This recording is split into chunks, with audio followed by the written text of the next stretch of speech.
Good morning. I love that we got the good morning back. It's like I being know. in school again. Appreciate you all waking up this morning in Key West to be with us. And we're just going to jump right in, Ashley. I'm a super fan, so I get to fangirl a little bit up here. I just wanted to start with how you decided to write a memoir, like your process on wanting to write a memoir. I honestly think it was less of a decision and more of something I was forced to do. I wanted to be a fiction writer. I did not want to tell the story as the truth. That is not what I wanted. I wanted to hide.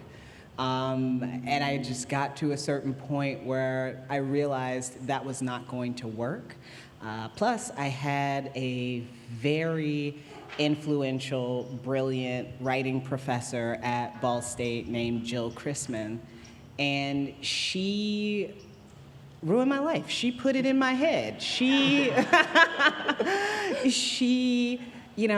had this big project. We had to do so many assignments over the course of a semester.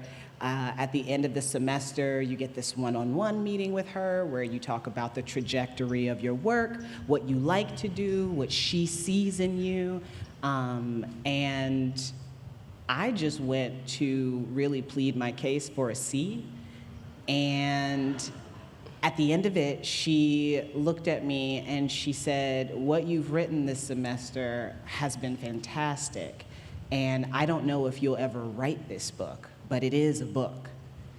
And she messed me up. That was stuck in my head for years. I definitely come from the kind of family where you don't talk about these things. You certainly don't put these things on the record. Yeah. And I felt like that was the right thing at the time. And I think through writing the book and having to confront that belief and confront myself over and over again, I eventually just realized there's no other way for this story to exist, and it deserves to exist. I just wanted to make a quick note for the audience that's here now and the audience that will listen to this in the future in the archives that this conversation will touch on sexual violence.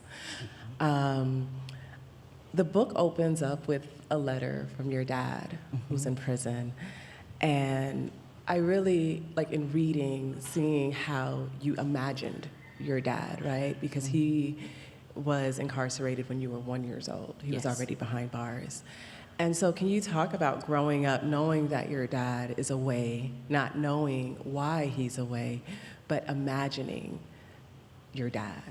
I mean, yeah, I was already a pretty imaginative kid. I was always making up worlds and characters and ideas and performing them and playing out moments with them, which was extra weird because it's not like I was an only child or anything. There were other kids around me. My mom had 4 sisters. I have 16 first cousins who lived in the same neighborhood as me, but I much preferred to play with the people in my head. I feel that deeply.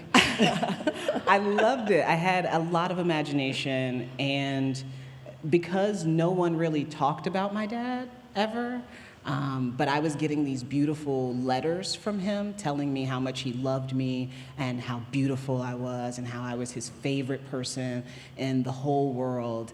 It was easy, and at the time felt kind of necessary to imagine him not just as this, good dad or great dad, but as almost like a superhero, as this amazing person who would, if he were here, would have saved me from all of the pain. If he had been there, would have helped my mother and loved her enough that maybe she wouldn't be so angry.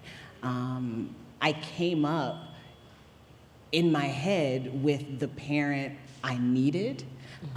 Whether or not that was the parent my dad could have been or would have been really didn't matter because he existed mostly up here. When I was 25, I visited my dad in prison, and it was the second time in my life that I could remember seeing him in person. And so everything about him up until that point, and for quite a bit afterward until he was released, was about, that fantasy and about how much I needed it and trying to maintain it. And I think we were both kind of trying to do that for each other. I thought of myself as sort of his beacon for, doing the right thing and getting out as quickly as he could. And for me, he was the thing that kept me in a place of fantasizing about what my life could have been. Every time I hit another milestone, every time something important happened in my life, I couldn't help but note, he's not here. He'll never know. He'll never see this. He'll never know what it's like. But I could have my fantasy where he was there and he did know what it was like and he got to be proud of me. And also in the fantasy, I didn't have to change. I didn't have to grow up. I didn't like that my body was changing. I didn't like that my world was changing. And I loved the idea that for my dad, I was still a child. I was still a little girl. In your teens, some of that fantasy met reality when you Yeah. finally found out why your dad was in prison. How did that impact how you viewed your dad up until that point? Well, it forced me to shatter the fantasy. It forced me to. It was the first time in my life I had to accept that a person can mean something to you. They can be something for you that is so abundant and beautiful, and they can be someone else's nightmare. Mm-hmm. They can be somebody else's monster in the dark. And I was so, as much as I had these fantasies and all this stuff, the reason why I had them was because I was so afraid. I was so afraid of the world. I was so afraid of people. I was raised in a family that encouraged that. I was raised in a family that really were like, you're gonna drive on the highway? And I was like, yeah. And they were like, is at least a man driving you? Like that's what I grew up around. That's what I was raised in. So I was terrified of everything. And so finding out that my dad, for someone else, was the monster. He was the thing that I was most afraid of. I thought that that meant something about me. I thought that that meant that I had been loving someone, that I loved someone that in loving them made me bad. Made me an accessory to the harm that they had caused. Mm-hmm. And so I spent quite a bit of time as a teenager being very afraid that the fact that I knew about this now, and as much as it hurt, and as much as I had isolated myself, I didn't write my dad for years, all of these things were happening, I didn't speak to him for a long time, I still thought, well, Ashley, there's still part of you that loves him. And that makes you bad. That means something is wrong with you. You're not supposed to love people who are monsters or who do monstrous things. So it was kind of my first realization that I was going to have to figure out how to process complex emotions. I was going to have to figure out how to deal with the both-andedness of life, which is just that whether or not you think it's okay to love a person who has done a bad, wrong, terrible, awful, evil thing, whether or not you think it's okay to like a person who has done something like that because of who they've been to you, doesn't change the reality. I was trying to convince myself I was doing something wrong by loving my dad, and that wasn't changing the fact that I loved him. So I had to come up with a new definition for love and what it meant and how it looked in the world. And you grew up in Indiana, and as a result of your dad being away, you grew up with a single mom. Mm-hmm. First, can you kind of set the scene of growing up in Indiana? I mean, growing up in Indiana, to me, it's not that different from growing up anywhere else, I don't think.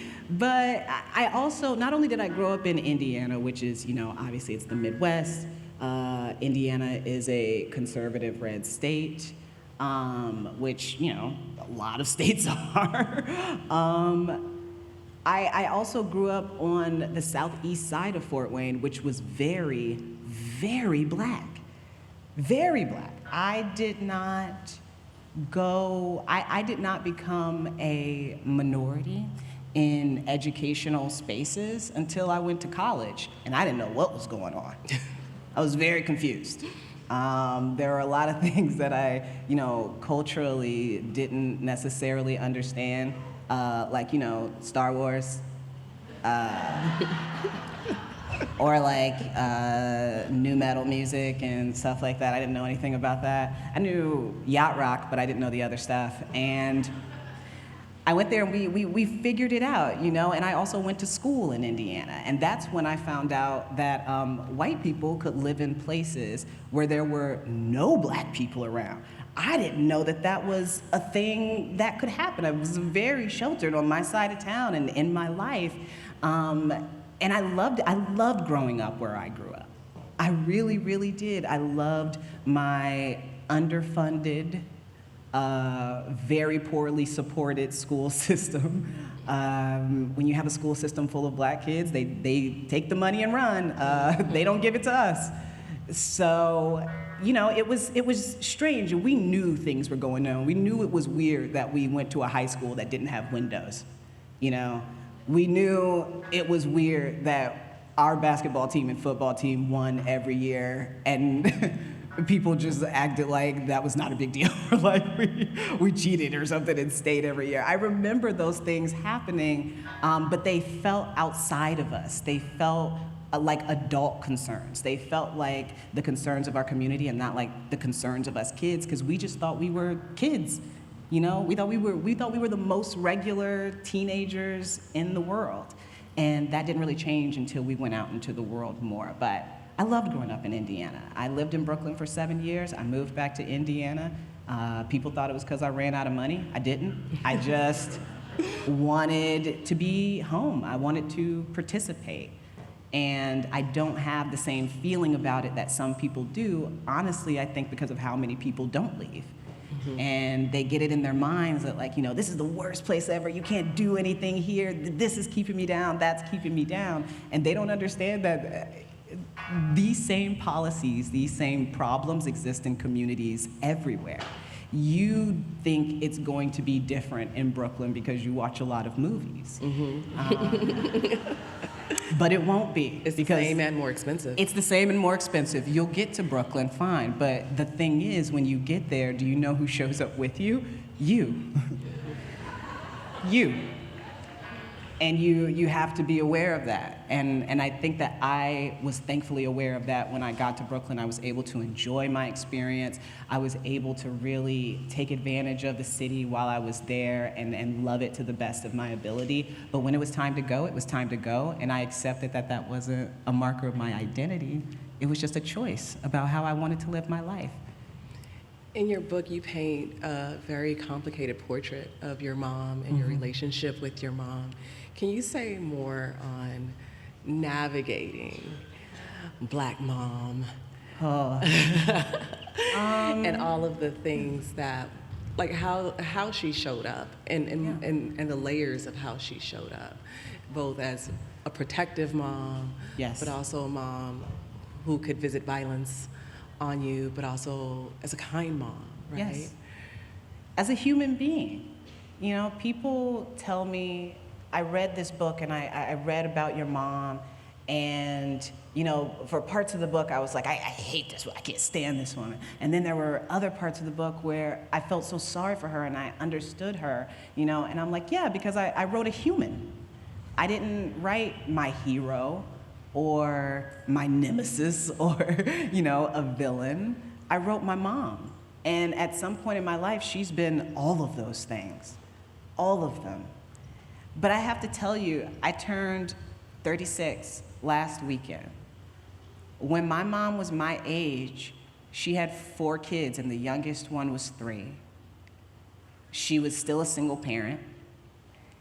She had never gotten, in my opinion, the mental and emotional support she should have gotten and that should have been available to her when my dad went to prison, when she was 22 years old, and she went in a matter of 6 months from being a 22-year-old mother of one with a husband, and they both had good jobs, and they were working their way up, and she just really thought she was on that train for the American dream, and then he made a decision that changed her life forever. 6 months after having me, her husband is in prison. And after he's in prison, she finds out she's pregnant with a second child. And she's 22 years old. And this is during the Reagan years, people. So a 22-year-old black woman with 2 kids who's by herself is terrified that asking for assistance, asking for help, trying to figure out where to go to help feed her kids, to help house her kids, is gonna get her labeled something called a welfare queen. Is gonna get her labeled something called a user, an abuser of the system, right? Because now you're on assistance, and so who are you and what does that say about you? Because people don't care about the details of your life. They'll come up with their own narratives and their own ideas about what poor people or what people living in lack must have done to deserve it, because what a handy excuse for you to have no responsibility to help, right? If they deserve it, if they chose it, if it's because of all the bad decisions they made, that of course you would never make, right? Then you don't have to care. The feeling that you got when you saw them and thought, man, that's really sad, I wish they were in a better position, you can take that sad feeling away and turn it into anger at them for being in the position in the first place, right? How convenient. So that was my mom's situation as a young woman. And the way these things work, you get behind on a credit card once, your credit is ruined for how long? You get behind on a mortgage payment, maybe there's some medical debt, all of a sudden you are stuck, and I do mean stuck, in a position and in a life where you are drowning and where you always feel like you're drowning. Do you hear that?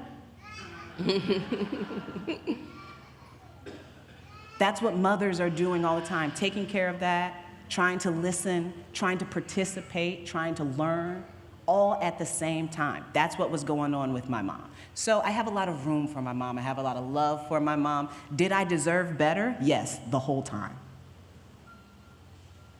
I deserved better from her the whole time. I deserved a better mother the whole time. Like every child deserves the very best. Yes, you can deserve the best. Everybody does. And we don't all get it. We don't all get it. And so I can look at my mom, I can look at her life, I can look at my relationship with her, and it is very easy for me to say, this woman went through this, and this. It was terrible, it was hard, I have love for her, I feel for her as a human being. And I wish she had had the fortitude, the strength, the support, the encouragement to show up differently, because I deserved a better mother. I deserved a better experience as a child. And that is how our relationship works, My mom and I are not close, We're okay, but we're not close. And we probably never will be, because I had to let that fantasy die so that I could live in reality and live and be me right now in reality, because I still deserve a good life. I still deserve happiness. Say that.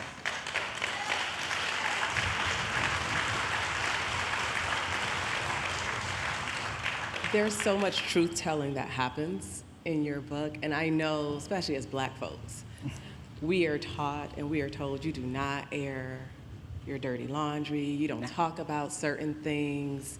One of my favorite authors, Edwidge Danticat, yes, she had a short story in one of her opening books that really made her a persona non grata for some folks in the Haitian community, because she wrote about the testing that happens for Black girls in Haiti, where the parents will test their virginity. And people got upset. They were like, how dare you write about this true thing that happens in our community. And that's a constant, right? Like, how Yes. dare you say this truth, even though it's true? And so I wonder how you have navigated that, and how that has come up since your book has come out. Perfect break. I'm louder than that, don't worry.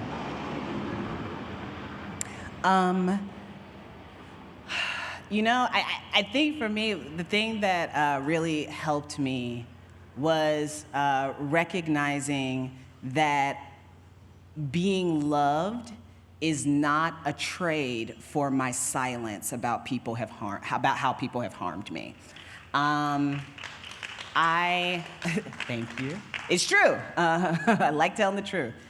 There are so many people who I've met, especially people who have difficult relationships with their parents, who have said to me, you know, this is true about my mom. I want to talk to her about it. This is the case with my dad. I want to talk to him about it. But we just don't talk about those things in my family, you know, and it's just sort of the trade-off for being in the family and for being loved in the family. And I try to ask people, you know, I don't like to tell people what to do, but I will ask them, you know, does asking someone you love to be silent about the way you've hurt them sound like a loving thing to do? Because you can love a person, you can have great affection for a person, and they can do and say things to you that cause harm. And those are not loving actions. And I'm not talking about being corrected. I'm not talking about being asked to do something hard. I'm not talking about being held accountable. No, I'm talking about when someone does something that they would or should apologize to you for. Maybe they even did apologize to you for it. And then they tell you, please don't ever tell anybody about this. Please don't ever talk about this. This hurt, this damage that I've done to you, because I love you and because you said you love me, please hold it forever. That is part of the package of us loving one another. I don't agree with that definition of love. I don't adhere to that definition of love. And I don't ask people around me to do that either. And I don't because I don't, at the end of the day, if I love a person, what I am trying to do in any given circumstance, in any way that I am behaving with them, is do the most loving thing possible. And loving is sometimes, I do believe that holding someone accountable is included in the definition of love. It is, at least it is for me.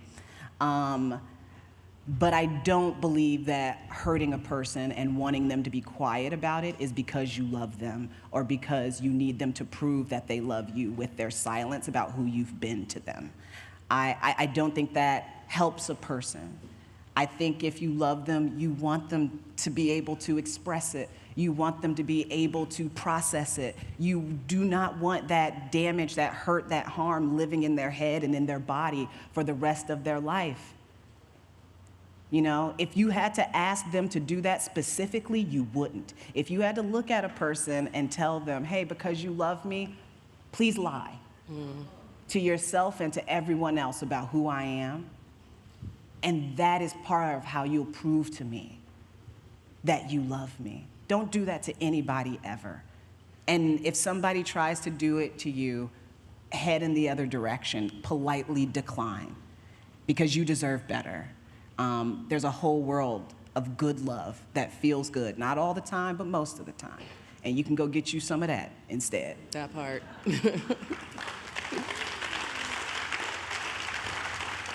One of the parts in your book that I was just like, you better say that, was on reclamation of our bodies as Black women, and all of the ways that you are taught to shrink in your body, Yes. or reject your body just because you are coming into your girlhood. Yes. And so as soon as, so many different ways of describing it, either you're hitting puberty or you're developing or you're getting curvy now or you jiggle when you run, so now you can't climb a tree.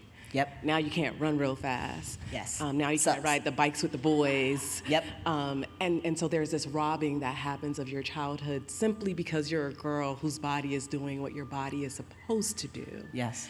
And so I would love for you to talk about like Black girlhood in your body and the reclamation of that Black girlhood and Black womanhood as you got older. The sad thing is that like, I feel like girlhood for Black girls and for Black women, we only get so much time. We really only get so much time. And when your body is developing, there's two different ways that a child is able to look at that, right? You either look at it with like excitement and with like, I'm getting more powerful, I'm becoming a grown-up, you're excited about that idea and about that development, or you are scared shitless. And you're scared because of the way people react to you, not necessarily what they say to you. I don't think that people realize, and I want to say something especially to people who I identify as men, dads, people with kids in your lives who fit that description. Don't stop hugging little girls because their bodies changed. Don't stop putting a hand on their shoulder. People who you're close to, people who you've always been affectionate with, these children, they notice. They notice that something has changed so much that you have stopped, you don't even want to look them in the eye. And that is terrifying for a little girl. That's terrifying for a child. It is also terrifying to tell a child that if somebody ever does something to them, or that if somebody ever does something to them, that you'll kill them. I know that in your mind, you're like, that should make them feel like I'm a warrior for them. I'm behind them. I'm on their side. I'm with them. But how many times when something happens to a little girl does it happen by somebody who they already know? Somebody who they already care about? Somebody who they already love? Why would they think, I'm gonna go tell my mom or dad so that this person can die over something that I'm not even sure, in a lot of cases, I'm not even sure it wasn't my fault. I'm not even sure that I didn't do it and that I didn't bring this on myself. There's so much going on in the minds of young people and young girls especially because of how our bodies force us to confront how the world will react to us. And we see how the world will react to us, or we imagine how the world will react to us by how our community members act toward us, by how our family and extended family members act toward us. It is a training ground. It's a training ground. It's a training ground. And I was definitely taught to be afraid of my body. I was taught that as soon as things started to change, that I had to be afraid of men immediately. And the women around me got suspicious and afraid of every man who was around me. But nobody was talking to me about it. They were just telling me this is my life now. They just plopped me down and I'm in it. And I'm not the only one. The reason why the book did so well is because a bunch of women picked it up and went, oh my God, I know somebody said it. Somebody talked about it. Yeah. So yeah, that's what I think about a lot when people ask me questions like that about the book. I'm just like, these little girls that are becoming whoever they're going to be are people right now with all of the emotions and all of the feelings that you're capable of, except you're supposed to be the one showing them how to deal with it. You're supposed to be the one showing them how to process it.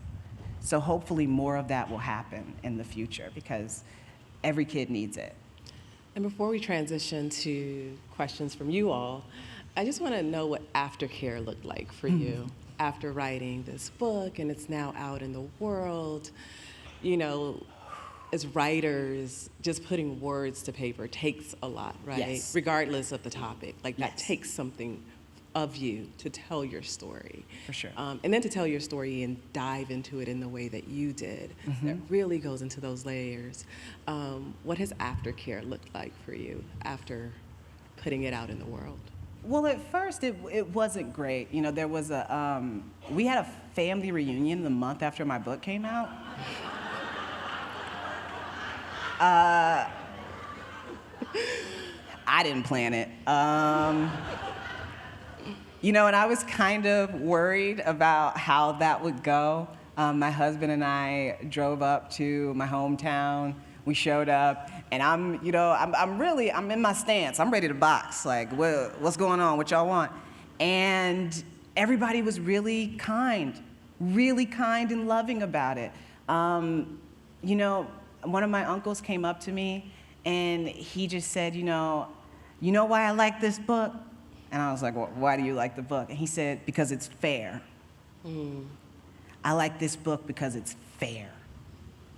He was like, you told the truth, but you made it fair. And from what I was able to gather, that was pretty much the consensus among my family members, that it was fair and that they were happy about it, they were proud of me, and really wanted to know whether or not I was friends with Oprah. So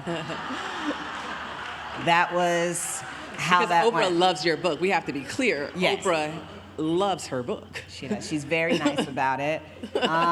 She's very nice about it. But yeah, and then, you know, everybody told me that, like, really, like, especially if you have, like, that sort of surprising success, which was very surprising for me how well the book did, that afterwards there's this big drop and you get kind of depressed. And so I just planned for it. I was like, I think I'm gonna get depressed. And so I just started taking things off my schedule. I started slowing down. You know, I have my wonderful husband who is so caring and loving and supportive, who at the drop of a hat changes his life to accommodate, you know, my needs. And you know, it's so uncommon to be able to have that as like a successful, you know, by the measure, you know, of some to be like successful in this space, and to have a partner, a guy who's willing to show up and really make it as easy for you as possible and support you. And, you know, that's the love I was looking for the whole time. And deserves. And deserved. So being able to have it and experience the benefits of it after the book came out, I mean, it was actually kind of beautiful, like a kind of a beautiful full circle that, like, yeah, I got what I needed. I got what I wanted ultimately, and the mothering I didn't receive, the parenting I didn't receive along the way, I was able to give a lot of that to myself, because I think it's Glennon Doyle who, I don't know that she said this, but it was definitely in her book. It may have been a quote, that she said, the miracle of grace is that you can give what you've never been given. Mm-hmm. And I was able to give myself what I didn't know I had to give. And it has changed my perception about the trajectory of my life and what's possible for me. It's beautiful. Thank you so much, Ashley. So I'm going to turn this. Thank you.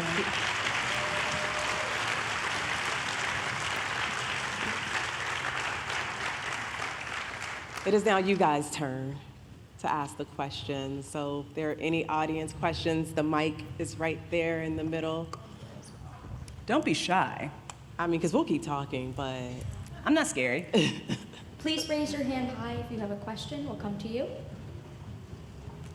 Like, they're like, she said it all. I don't know. Okay, we have a question.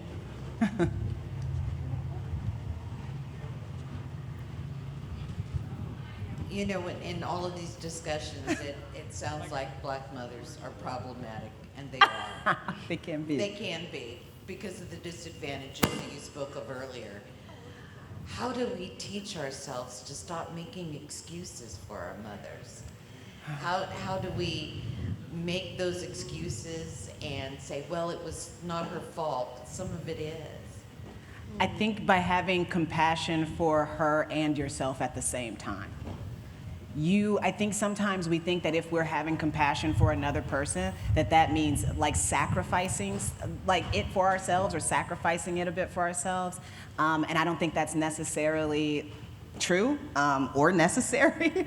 I think that you can have compassion for both people at the same time. I have so much compassion for my mom as a young woman and the life that she found herself in mostly by circumstance. I have so much compassion for myself as a child who did not ask to be here, who ended up living with the consequences of my mom being unhappy in her circumstances. I think that we just have to have more room for all the things that can be true at the same time.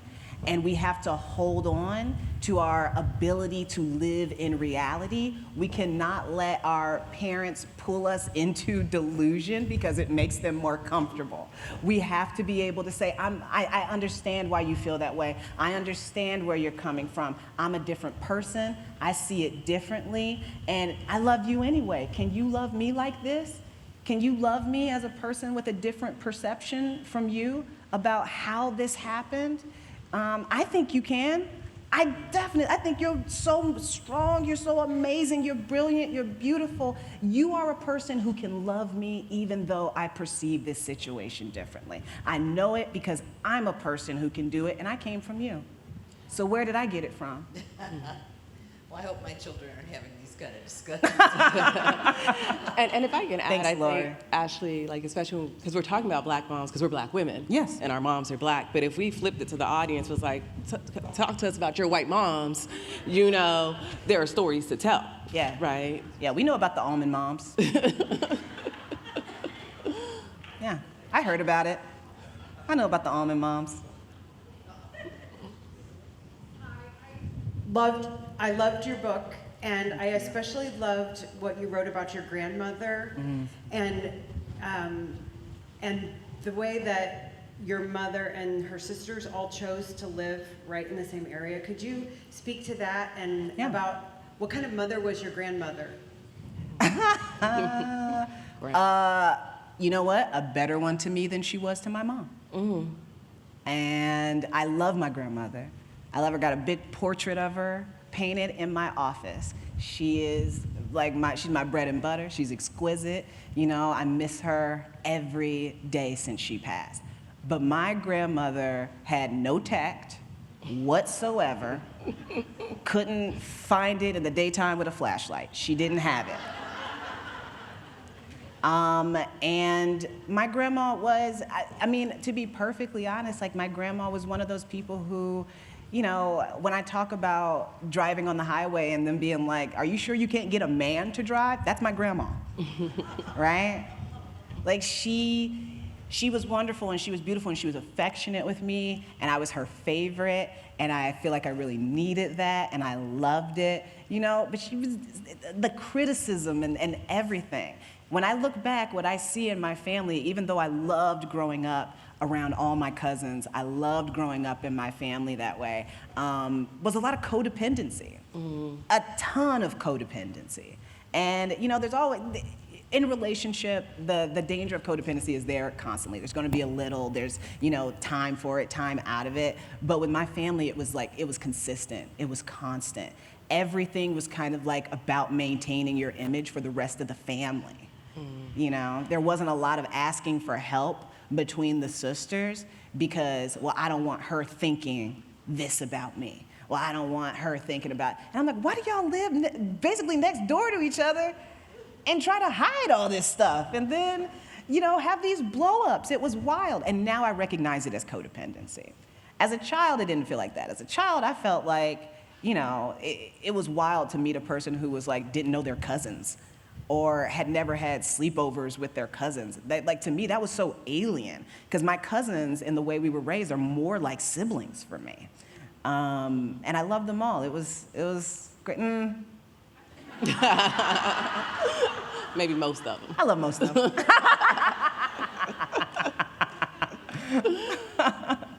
We have a question here. I think there's one all the way in the back as well after this one. Hello. Hello, my dear lady. I don't know you, but I love you. I came in late, Thank you. but everything you have been saying is my story too, almost. And so, yes, I wrote my book, Good. but I tell you, forgiveness is a lifelong process. It is. And I want to ask you, how do you forgive?